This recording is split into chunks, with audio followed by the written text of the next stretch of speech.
Mariner 6 was launched on the 24th of February 1969, and Mariner 7 1 month later. Mariner 6 flew over the equator to study the surface and atmosphere, while its twin observed the southern hemisphere. Between the two of them, they took 202 photographs before leaving Mars, mapping 9% of the planet.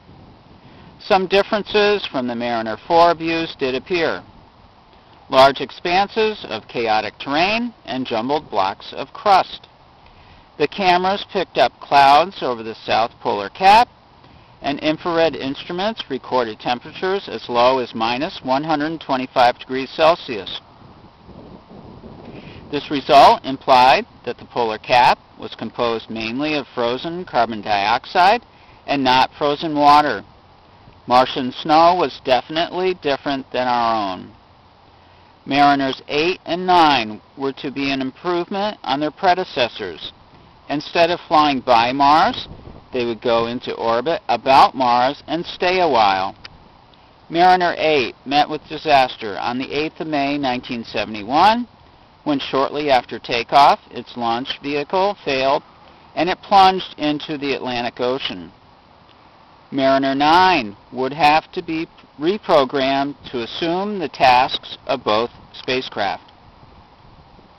Mariner 9 carried with it more powerful and higher resolution instruments than the previous Mariners, including an ultraviolet spectrometer to study atmospheric properties, an infrared spectrometer to analyze atmospheric composition and dust, and an infrared radiometer to measure temperatures.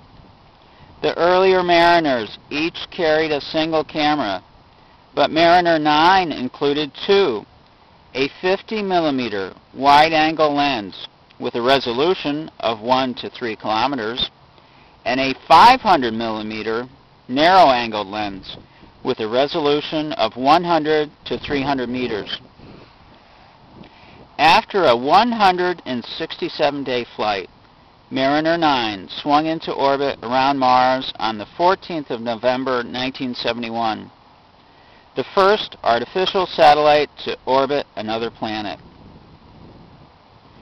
And that is the progress of Mariner exploration. Have a great day.